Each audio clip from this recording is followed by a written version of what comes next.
about to have a visitor. Oh, interesting type. Most unusual, I'd say.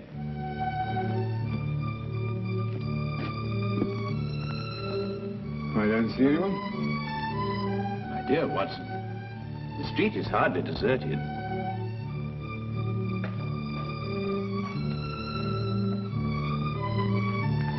No, I don't mean that. I see one or two people, of course, but nobody appears to be interested in this flat. Watson, for the past 5 minutes, that young man has been summoning up courage to call on us. He's vacillated between doubt and decision, fear and fortitude. Ah, at last fear is conquered. Fortitude is the victor.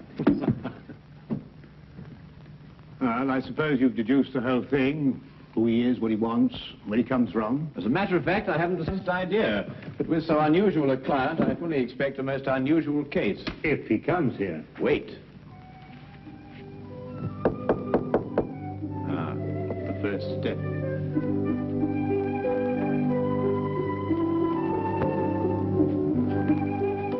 Is this Mr. Holmes' flat? It is. Won't you come in?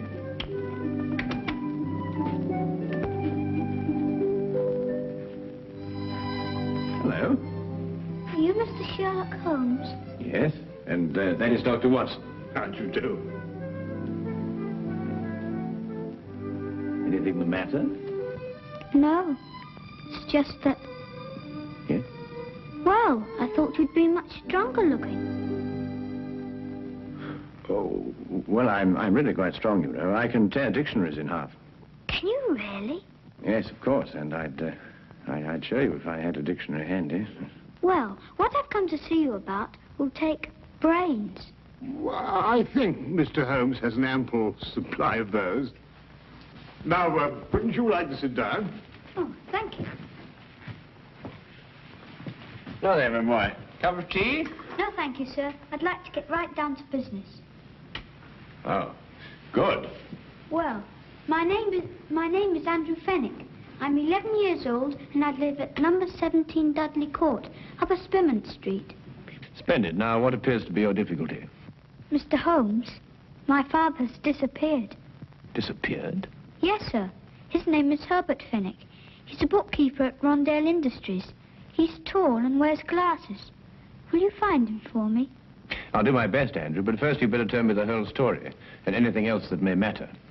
Well, sir, Dad's always been the happiest and most wonderful person in the world. Each night he'd come home and joke and tell funny stories. And every Sunday we'd take bicycle trips or fly our kites or something like that. You might say he was a pal of mine instead of just a father. I understand. Go on. Well, sir, starting a few months ago, Dad began to act in a very peculiar manner. You mean he stopped being your pal? It was more than that, Mr. Holmes. Dad began to leave the house for days at a time. He wouldn't tell Mum and me where he was going or when he'd come back. Just acted mysterious and was as jumpy as a cat. When was the last time you saw your father? Over 3 weeks ago. That's why I'm so worried. Usually he'd be gone for a day or two. Mr. Holmes, I'll give odds he's in some sort of trouble. And I bet Jack Driscoll is behind it all. Jack Driscoll? Yes, sir. Just before Dad left, the last time, he told Mum and me what to say in case this Jack Driscoll came round the house looking for him. We were to say that Dad had gone to Scotland to visit his brother. And that's got me worried too. Why? Because Dad hasn't got a brother. Have you ever seen this Mr. Driscoll?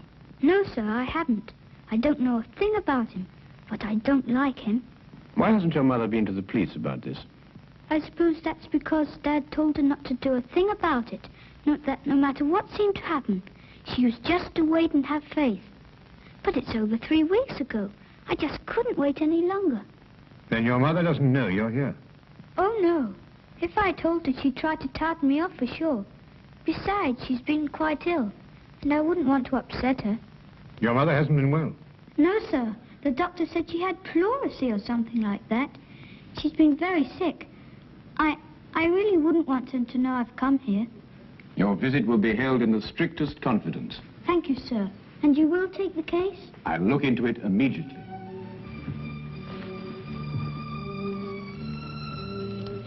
I hope this will be enough to retain your services. Oh, well, no, that won't be necessary, Andrew. But I insist. It's £2 6 shillings. It's all my own money, and I saved every bit of it. No, I think you'd better hold on to it. Perhaps you can do me a good turn someday. No, sir. A business deal is a business deal. Pay on the line and no welching on dips, I always say. Very well, Andrew. It's a deal. But £2 6 shillings is far too much. I'll settle for £1. Really? £1 enough? Quite enough, Andrew. Thank you. Thank you, sir. I'll let you know as soon as I hear anything, Andrew.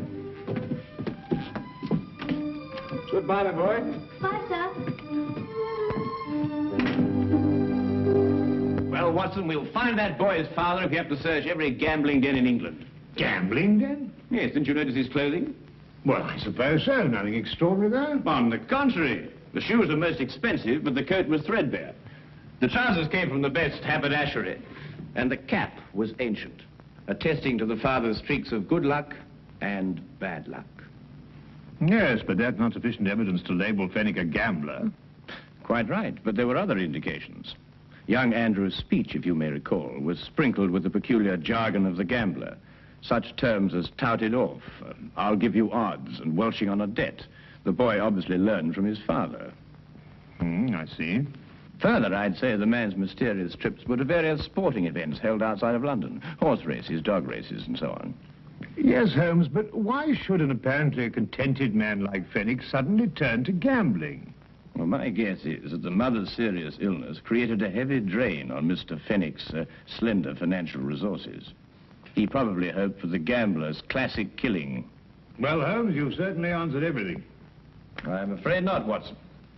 2 questions yet remain unanswered. Where is Mr. Herbert Fenwick? And who is the shadowy Mr. Jack Driscoll? Where to, Holmes? To Inspector Lestrade's office. In this particular case, he may be just the chap to help us. Now, that's what a gambler would call a long shot.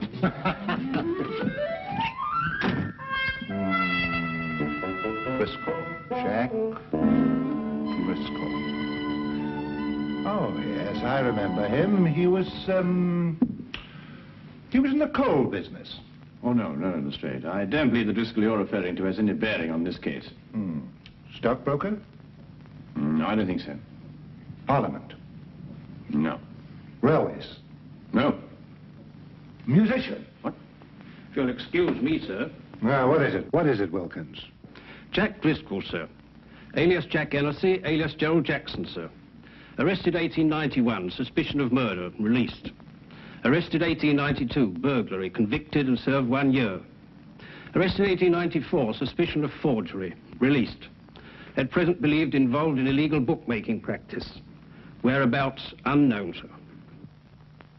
Now, that unsavory brew sounds much more like our cup of tea. Tell me, Lestrade, in which of the various sporting spheres is Mr. Driscoll most active?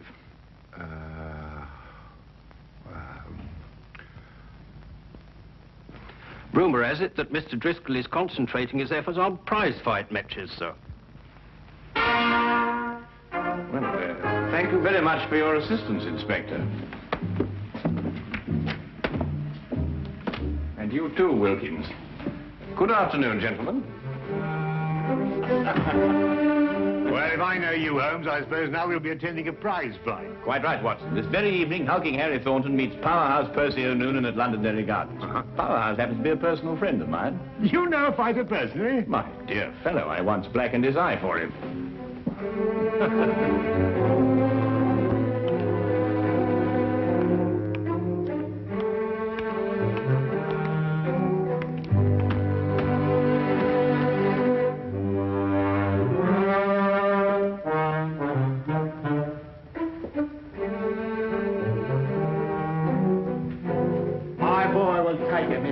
Because he thinks. That's the kind of fighter I like, a fighter with brains. A very good combination, Mr. Finnegan. The best. Sometimes you makes a mistake. You sees a fighter what? It's hard, and you think maybe you got a champion. But if he don't think, nothing. You understand? Oh, yes, perfectly. Tell me, Mr. Finnegan, have you got... Excuse me. It's time Percy got started now. You can take him up now.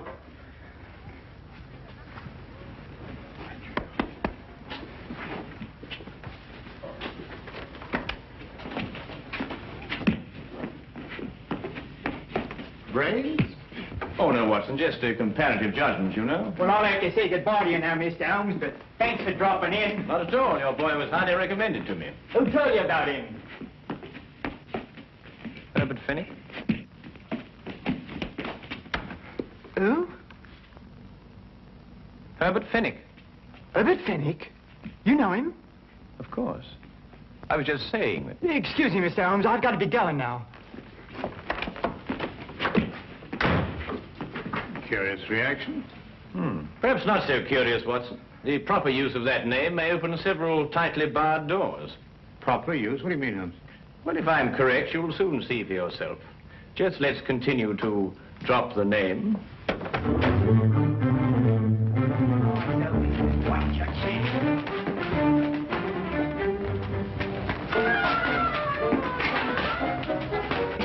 That's it now.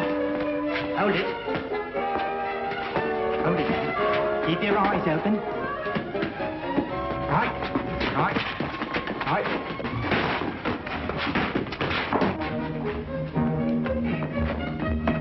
Watch it now, Percy. Watch it. That's it. That's it. Hold it now. Hold it.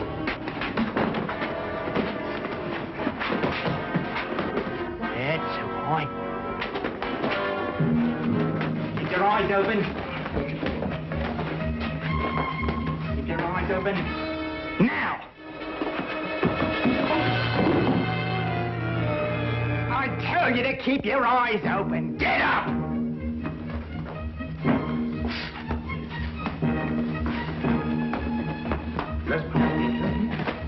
Good old Herbert Fennick. I must remember to get his advice on next week's card. You know, it's a pity poor old Bert Fennick couldn't come with us this evening. Yes. Do you know what old Herbert Fennick told me this morning? No, what did Herbert Fennick tell you this morning? Did you hear that? You know, Watson, it's not every day you can meet a man who'll give you insight. Sounds like just what Driscoll's been looking for. I told you that he met him. You remember I said... What are you waiting for? That we met a chap like... Don't like taking them either. They might get roughed a bit later, then somebody says they saw him leave with us. Do you think the street would be any better? You know him? Mr. Holmes, the big one is. He knew Percy.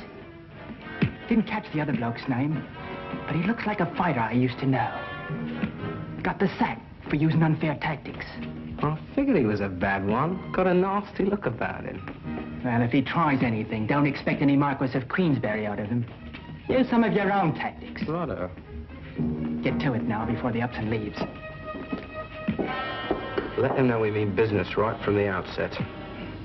Stand by, Watson. I think we shall have company in a moment.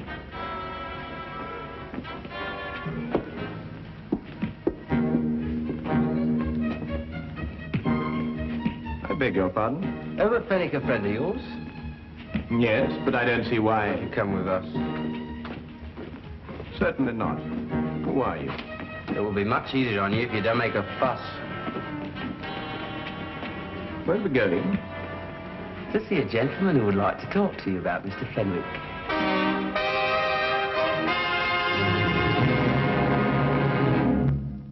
All I want to know from you is where you saw Fenwick last. Well, I believe it was at Murgatroyd's saloon. No lie. Here, I say, look. Fenwick wouldn't go to Murgatroyd's. Maybe the Green Man or the Houndstooth or the Brass Goblet, but never Murgatroyd's. There isn't too much money. Well, Mr. Driscoll, you've been to a lot of places today. Perhaps it was one of the others. How do you know my name? Well, You were pointed out to us. It seems you're quite a well-known figure in certain circles. Well, Mr. Driscoll, if we should see Mr. Fenwick again, is there any message you'd like us to give him?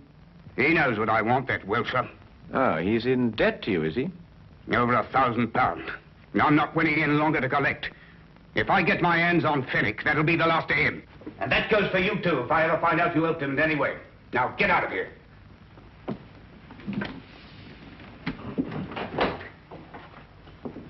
Good evening, gentlemen. people just don't have any manners anymore. And this is not the time to instruct them. Come, Watson. Well, I only hope we're going to a place where they appreciate proper behavior and the finer things of life.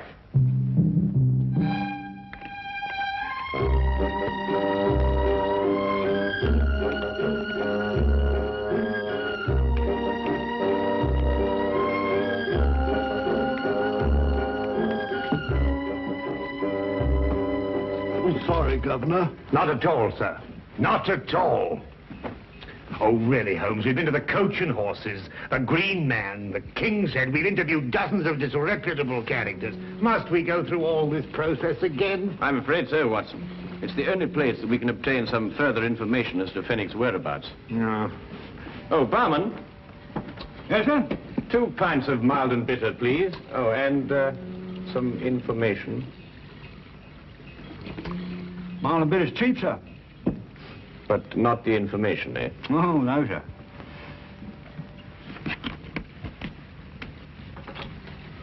Herbert Fenwick. Oh, him, poor chap. What do you mean? It was along here not a few weeks ago. We were talking confidential like. Told me he booked a passage to America. Too bad he won't be able to use it now. Oh? Why not? Me say you haven't heard. No. Fenwick's dead. Suicide a few hours ago. But how? Where? He rented a room not far from here. And he went down to the Thames and threw himself in. Left a note saying he was in trouble, couldn't go on. Let's see. Have they found his body? Oh, no, not yet. Only his hat floating in the water. Poor chap, wasn't a bad sort of a chap, you know, but gambler. Had a run of bad luck. Come, Watson, we must hurry, or Fenwick's luck may turn from bad to worse. Bad to worse, he's dead.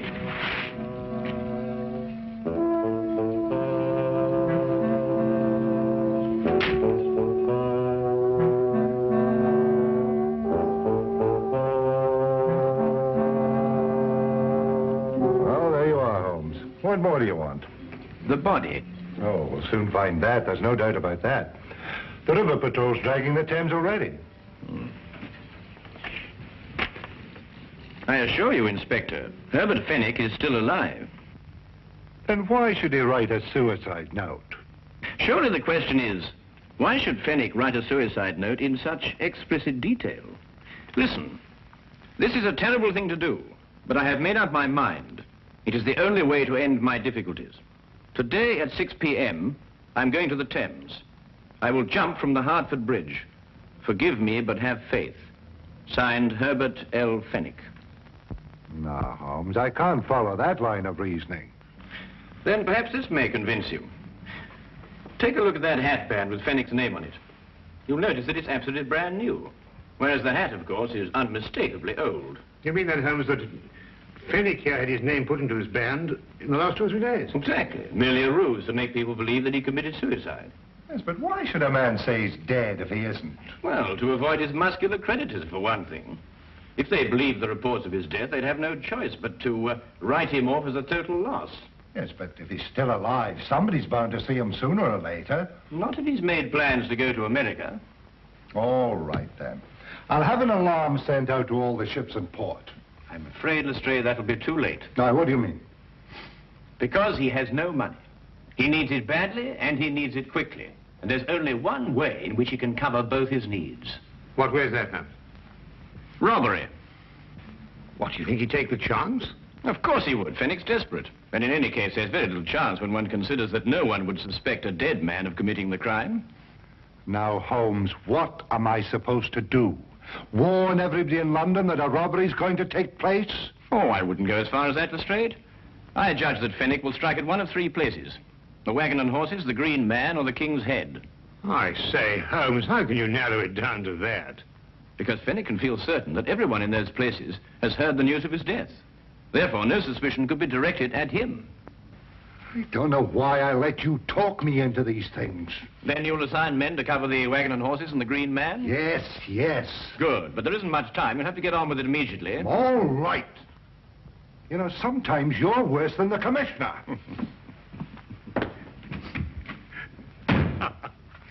Tell me, Holmes, what about the King's Head? Ah, that will be our little project, Watson. But first, I want you to carry out a mission of the utmost importance. Now, listen to me closely.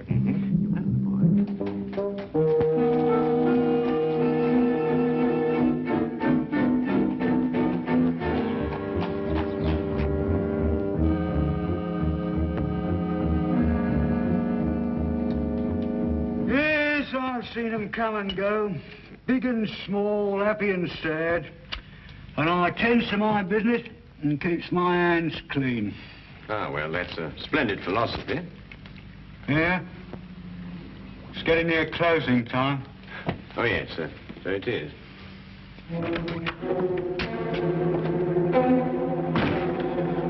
Put your hands up. I'll take that if you don't mind. I'm sure he does, but then he has very little choice, has he? You, get over there. Go on, hurry up. You two. Go on. I'm sorry, Holmes. We had a bit of difficulty again. Oh. Oh, no. I've got him, Finnick. What? Brilliant job, Finnick. Absolutely brilliant. Dad! Now, what's the game? Let me go. Go on, sit down, you villain. Here, give me the gun. Come. Now, not a word out of you. But Not a word. Dad, is it really you? Of course it is, Andrew. Your father has been working on a special assignment for the Secret Service. Haven't you? Oh, Andy, my Andy. Now, you don't need to say anything, Mr. Finnick. Your behavior is a model of a hero. Oh. Take this man away. No, you listen to me. We'll have plenty of time for listening to you later. Well, who is he? What's he done? Who is he? Why, he's a spy working for a foreign government. Spy? Yes. Foreign government? And these, Lestrade, are the secret documents he was stealing from our Navy. Hey, that's my account book. A likely story, indeed. Yeah, let me see them. No, Lestrade, you certainly can't see them. They're even too secret for you. In a half minute, Governor, there's been a mistake here somewhere. I'm just, Wilkins, do as Lestrade orders. Take this man away. Yes, Mr. Holmes. I'll be standing up behind the bar all day. All right, you. you know, wait a Come on, minute, you. let me say something. This is a crime. You see, Andrew, your father has been working on a most dangerous case. During the secret investigations, quite naturally, he couldn't tell you anything about his activities. However, I think that he can now remove his disguise. Yes, yes, of course. Gosh, Dad, Mum and me were so worried.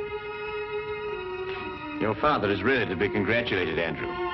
You see, the Foreign Office chose him specially for this very important task because no one in the underworld would have suspected him of being connected with the law. Mr. Holmes, I don't quite know how to thank you. Well, Fenwick, now the job is done. Of course, you'll have to return to your old job and take up the strings of your old life again. But if I know you, you'll work hard, meet all your obligations, and carry on like the splendid citizen you are. That's just what I'm going to do. I'll never leave my family again. Then good night, Mr. Fenwick. And good luck. Come on, Andy. Let's go home. Oh, Andrew, I've just remembered something. Here's your pound bag. Golly. Come on, sir. Stray, I've just had a sudden thought. I think perhaps you'd better release that bartender. He must be getting rather upset by now. Holmes, either you've gone insane or I have. No more insane than usual. After all, everyone is entitled to make a mistake. Scotland Yard does sometimes, you know. I'm at least entitled to one. Good night, Inspector.